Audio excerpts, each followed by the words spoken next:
Well, welcome everyone, and welcome to our virtual coffee break, Lift and Shift Your Way to the Cloud. My name is Doug Stewart, and I'm a Senior Director of Solutions Consulting at OpenText. Today we'll explore the topic of migrating to the cloud. Specifically, we'll discuss the lift and shift or replatforming migration technique. Joining me today is David Mead. David is a Senior Solutions Architect at OpenText. So welcome, David, and why don't you take a couple minutes and introduce yourself to the audience. Certainly, Doug. Thank you. I've been working here at OpenText since the acquisition of Carbonite. Prior to that, I was at Carbonite for many years and been doing this for 20 years plus in this industry, 35 years total in the computer technology.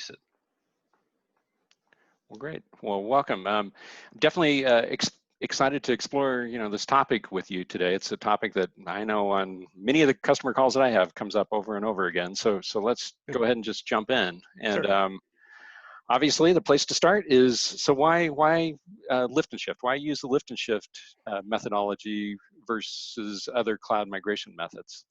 It's a good question to start with. Lift and shift is a term that's used to, physically pick up the devices and move it, or virtually pick up the devices and move it. Other options might include a conversion, converting it to the cloud, or converting it into a specific platform. The reasons why you do a lift and shift versus other, a lot of it has to do with the costs and rapid return on investment.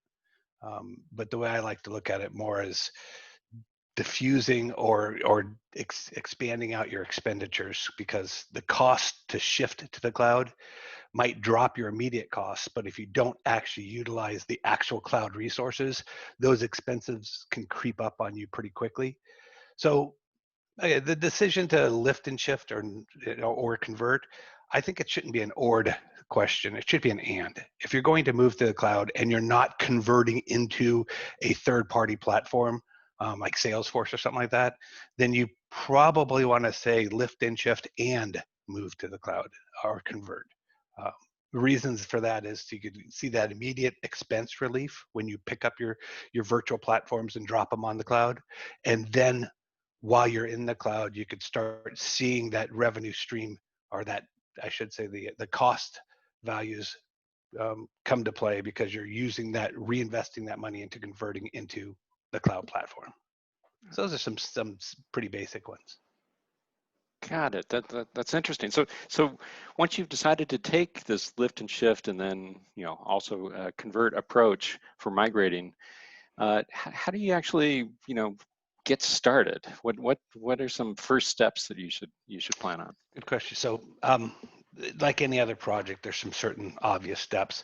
I always say it's sometimes to point out the obvious. That way there are things that you need to do. First thing I always say is know your environment.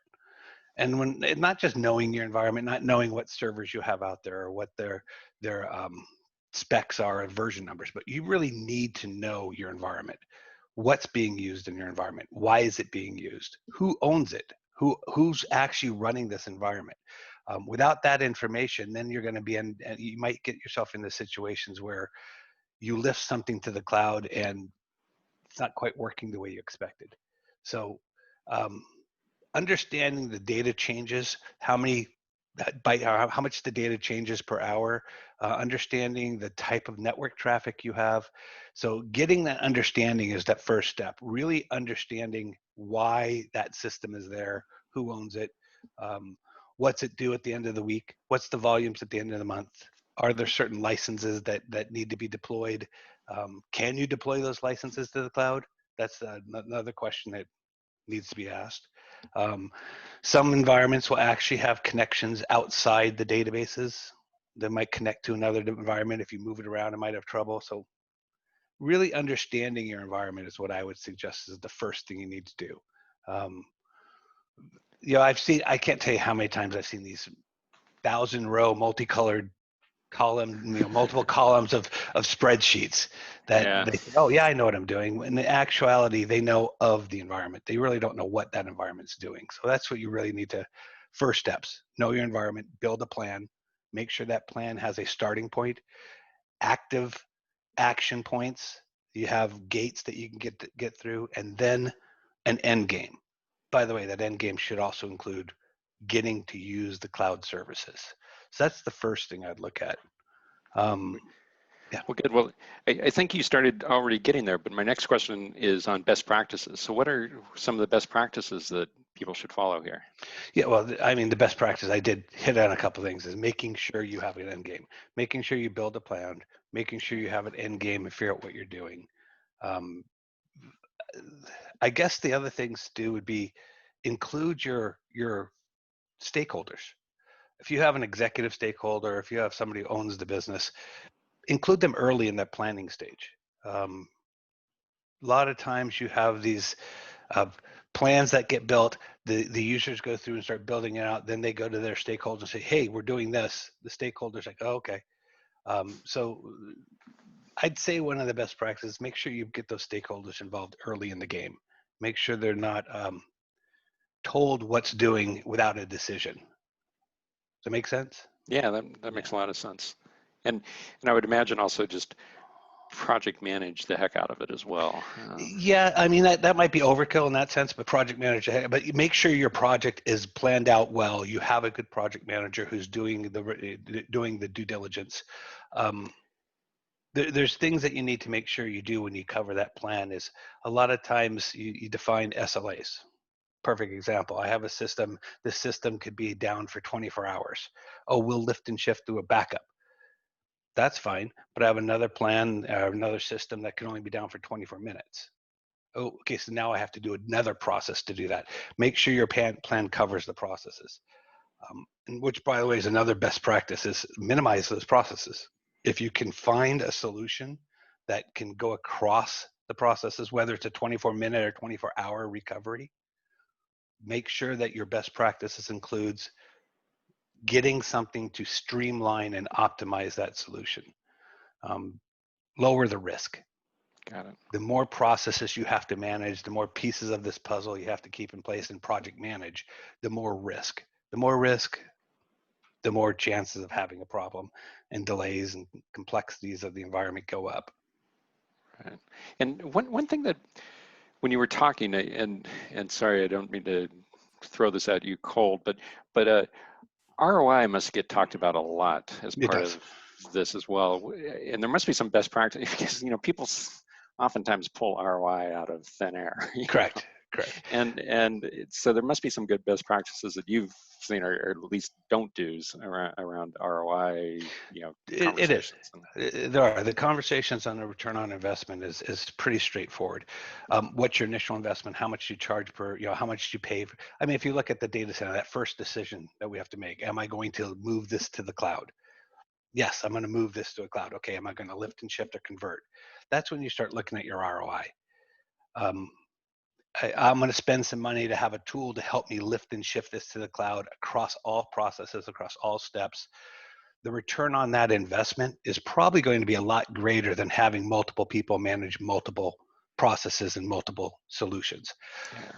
It also reduces the risk, like we were saying. And then again, on that return on investment, you got to calculate that all the way out. Your plan should have a calculation that says, I'm going to lift this, I'm going to plug it into the cloud, and then I'm going to take that savings and reinvest it into my conversion to truly utilize cloud resources.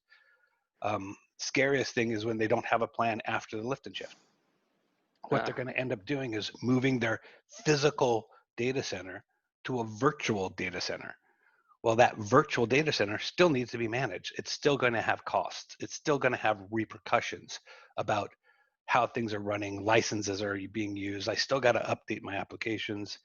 The difference is when you lift and shift your environments, you have a tendency to drop them on the most expensive resources on the cloud. It's the file systems that are expensive. It's the file field storage. The data storage is going to be expensive. Your ingress, your egress, your communications, all that stuff is going to be expensive. On top of that, you're buying a license. I still have to manage my OS. I still have to manage my license. Right. So part of that return on investment should go into that end game that says, I'm going to move it. I'm going to take that savings. I'm going to start converting it into that service. I'm going to move my database to the platform specific database, to the stateless environment. I need to get this into a containerized solution. Those should all be part of your end game in the planning. And those are all best practices. Keep referring back to that best planning practices. include your security team early. I can't emphasize that enough. Get your security team early in the planning. Get your executive sponsors and your owners in that decision factor. In the end, the last thing you want to do is get to a situation where the executive owner has to make a decision and they don't know how they got there. Yeah. At that point, they're going to make a decision in the blind. It might not be the best decision because they don't know how they got there. Keep them informed, help them make those decisions, and you have a much smoother transition plan. Well, good. Okay, and then, given your experience helping, a lot of our joint customers, but just organizations in general, through this process, what advice do you have around, or when it comes to actually selecting the migration technologies? Okay, good question. So again, let me refer back to that plan. If you have a plan, if something's the driver that's making you decide to go to the cloud, and you've built out your game plan, and you understand your environment, and you put your stakeholders in there, all of those are going to add to the decision factor that says what cloud, what hyperscale provider do I want to use? Knowing your end game, well, that would be a clear choice. You might choose multiple hyperscalers. You might have a business that says, hey, I really have this cool feature that AWS can support, but it doesn't quite have as good enough for my development team. So you might go to you might choose Azure for your development team and AWS for your brick and mortar marketplace or your distribution network. You might choose Google because you have a marketing team and they already use those tools. So it's not just one cloud, it's your business and what your business needs and what part of your business needs. Perfect example, you might have a need for a highly resilient and highly scalable environments, but there are a lot of them that you need. So you might want to go to a containerized stateless solution. You might need performance, very significant performance. I shouldn't say significant, minimal performance increases, but they're critical. Well, you might need to do a solution like AWS Outpost, which is on-prem. These decisions are based on the solutions that are provided. So you might have a need to do some really good Hadoop or big data lakes. Well, some providers have really good solutions, others have decent solutions, but it's up to you on your decision based on your plan and your end game, which direction you should go. And kind of related to that technology question, David, and I know some of the tools that OpenText has, but in terms of using actual tools for migration, is there any advice you can give there? I assume Certainly. using multiple products to do migrations is not one of those best practices that you were Exactly. It's a cost thing. I mean, if I'm a small mom and pop shop, the free tools might be fine. That might fit in. I'm going to use the provider's tool because I have 5 servers to move. That might be fine for you. If you're a small solution provider, you probably at that point want to look at limiting the number of tools so you could actually build a good practice about it. I work for a company that has a tool. That tool works across all platforms. Should you settle on that? Maybe. That might be your choice. If you're dedicated to one solution provider, I'm only going to AWS, then maybe you should just look at the AWS stuff. In the end, to your point, and I agree completely, limiting the number of tools probably will provide you the best return on your investment because you don't have to keep managing these tools per release and per version of whatever OS you're running. Simplifying that ability to integrate. If I'm an integrator, I might want to integrate the tool into my solution. So making sure it has the integration options for you. The biggest one is finding out where those tools' limits are and figuring out how to get around them. Last thing you want is settle on a solution, find out 20% of all the things they do won't work. Yeah. So now do I need to get 2 tools to do this, or are there 3 processes I need to do this?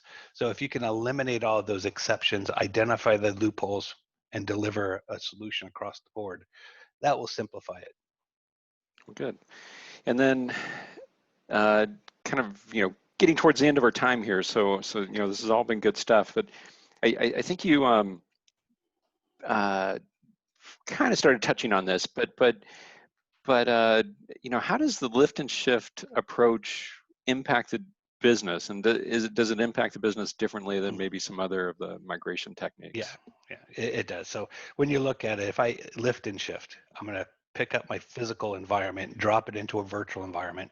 I should see some immediate returns on investment. I start reducing the footprints in my data center. I start optimizing my use of my current equipment. At that point, the next level of technology should be considered, because you're going to start seeing some charges that are going to grow. I tell people all the time, if you look back at your VMware environment 5 years ago, did it get smaller? Probably not. Yeah. That same function is going to happen in the cloud. If you move to a virtual environment with no end game, then you're going to consider what technology costs are there going to be. As your process grows, so does your ingress and your egress. Are you going to do hot sites or warm sites? Are you going to do cold storage? All those have a cost. Is my CPU going to grow, or is it going to shrink?